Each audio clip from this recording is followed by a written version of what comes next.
Dr. Spence, thank you so much for joining us today. You're a super busy man, so I appreciate you taking your time to educate patients at Hillcrest Plastic Surgery. First Thank you for having question. me. Oh, thank you. So first question of the day is, as you start seeing a shift in your patients maybe continuing to ask you about different options that they have for rejuvenation, the topic of facelift might be coming up in those conversations more often than not. Why is this, and is everyone a candidate, or is that something that you see as a case-by-case basis? Is there a certain age demographic that falls into the perfect candidate? And why is filler maybe not the best option anymore for those candidates? So as with all of plastic surgery, Steve, it's typically on a case-by-case basis, as no two patients age identically the same way, even identical twins. And what we're seeing is patients they want the results of filler, but they also want a longer lasting result. And so typically you're able to achieve volume in the midface, but tightening the neck and jawline only comes from surgery. And patients want the surgery, they just don't want the downtime. So less invasive options like facelifts under local anesthesia have become extremely popular. That's a very good point. So facelifts under local anesthesia, I want to say that's probably the first time I've heard that. Usually when you think about facelift, you're thinking, hey, I'm going to be asleep for quite a few hours. Right. Why is that an attractive option? So it's an attractive option because the risk of general anesthesia is avoided. Typically, the patients don't feel that exhaustion from having undergone general anesthesia for a day or two. So the recovery is shortened with the use of some elements that we mix into tumescent solution and some techniques that we have for local anesthesia. We can do a pretty extensive facelift now under local anesthesia with very little risk. And I've heard the notion of filler fatigue. How does that fit into that local anesthetic facelift procedure? So filler fatigue typically comes about when you're trying to achieve something with fillers that is just not possible. So you're overfilling the face. And it gives a very unnatural appearance. You know, I love using fillers, but there comes a point where the use of fillers is exhausted. And so trying to lift the face by continuing to inject large volumes of filler doesn't work. It leaves the patient with a very unnatural look. And so with the approach that local anesthetic, who falls under that procedure? Maybe as a candidate, do you see maybe a younger demographic that can recover quicker, or it doesn't really matter? There's maybe individuals in their 50s, 60s that can go under this procedure and be totally fine. We're seeing both actually, because Oh, wow. younger patients are now taking a more assertive direction in terms of enhancing their facial appearance. And then for the patients that are more mature, they see it as a less risky procedure. So this is something that's actually appealing to all ages.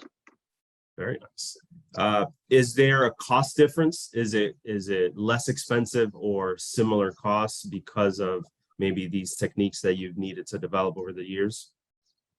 It depends on exactly what we're doing. However, the patients don't think so much in terms of costs. They think in terms of lessening their risk and enhancing their recovery. And so we put in a whole series of steps in order to enhance the patient experience, not just the procedure being done under local anesthesia, but the preparation is part of what facilitates being able to do it so well. So the administration of their analgesics before surgery, so their levels are appropriate around the time of surgery, controlling their diet. We do a low salt diet, and that certainly minimizes the postoperative swelling. There's some things that we use in our tumescent infiltration that also minimizes bruising. So it's bringing the whole thing together. And so when the patients look at that in terms of cost becomes less concerning to them, but rather the patient experience presents more value. Amazing.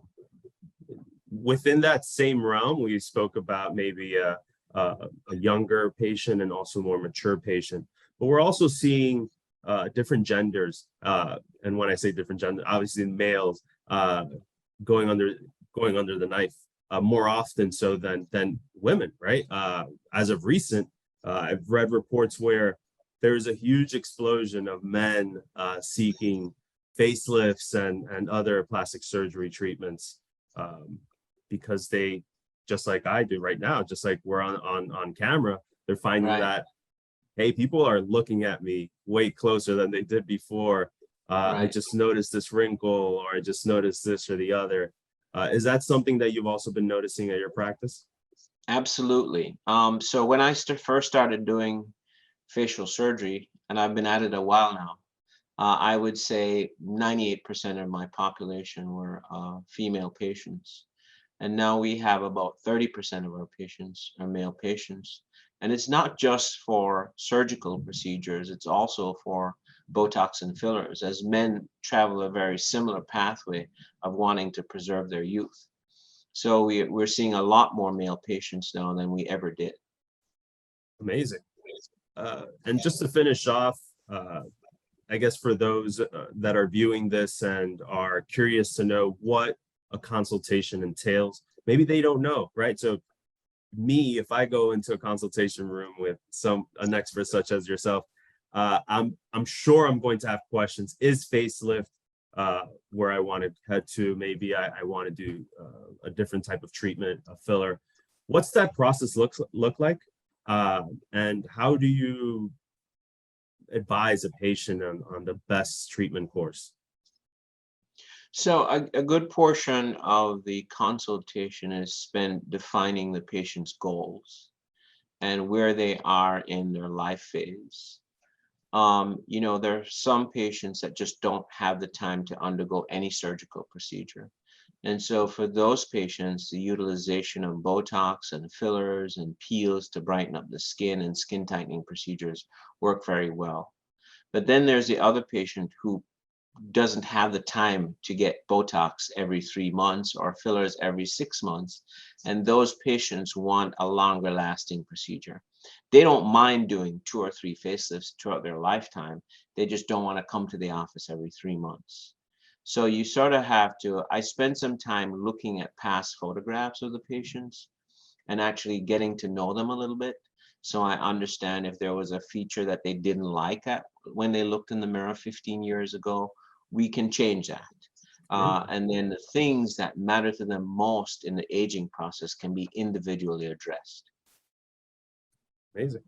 Well, thank you so much, Dr. Spence. Do you have any closing remarks?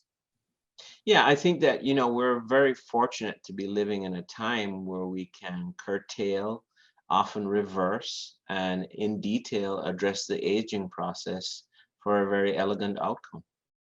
Amazing. Well, thank you so much. Thank you.